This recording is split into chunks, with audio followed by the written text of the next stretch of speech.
Enoshima, por ejemplo, sufrió muchísimo, que es una isla japonesa. Bueno, les explico, los mongoles entraron a la isla y mataron a todos. Los samuráis estaban ahí. Y el grupo de samuráis que estaba ahí muerto completamente. Los mongoles no tenían reglas, los samuráis sí, en esa época, en el año 1100.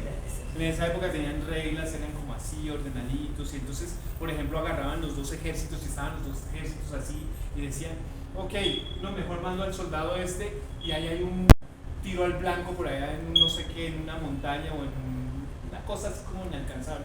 Y entonces, si le pego yo al blanco, entonces yo te gané la guerra al otro. Y entonces venía el otro, y entonces también a ver quién le pagaba al blanco. Y el que le pagaba al blanco y que tuviera más destreza, ganaba la guerra. Y otras veces sí entraban en batalla. Y en esa época las batallas no existían escuelas tradicionales antiguas. Todo lo que hacían era que se agarraban más que a golpes. No tenían técnicas. Entonces, y como traían estas armaduras, era más por golpe. Ya cuando estaban en el piso, entonces ya terminaba, era realmente así. Y los mongoles no tenían estrategia, o sea, eran desastro, más bien tenían una estrategia más formada, de manera desordenada para los japoneses, de manera salvaje, pero efectiva. Entonces funcionaban todos, eran tan sangrientos que agarraron desde Enoshima el barco de ellos y agarraron a las mujeres y a los niños y los hilaron y los amarraron todos al casco del barco y se fueron en los barcos con toda la gente vivas en toda la parte delantera para asustar a los samuráis. Eso funcionaba, era terror psicológico, sí, y funcionaba.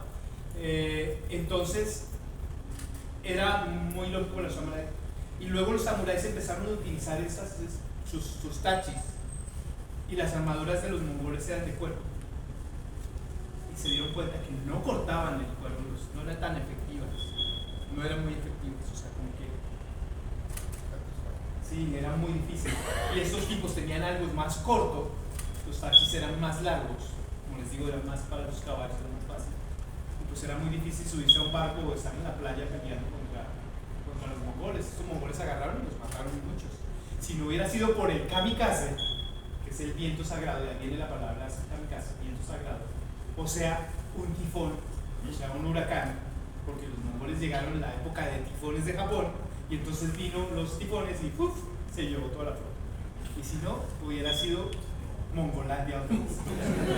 Así no hubiera sido. Entonces, eso fue la suerte. ¿Qué hicieron los japoneses?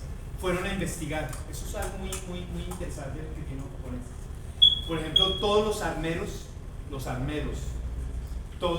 armeros me refiero no solamente a armaduras, porque también armaduras, sino también los que hacen las armas, las katanas y las otras armas, se iban a los lugares de batalla y empezaban a investigar cómo está cortado este personaje. Entonces empezaban a mirar cómo está cortado, qué lo cortó, cómo lo cortó, y empezaban a ver las armas, cómo se rompieron, y las estudiaban, sacaban todo ese estudio y perfeccionaron.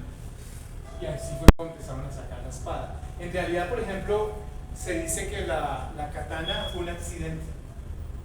Sí, la katana fue un accidente, eran casi prácticamente rectas, y fue un accidente en la forja,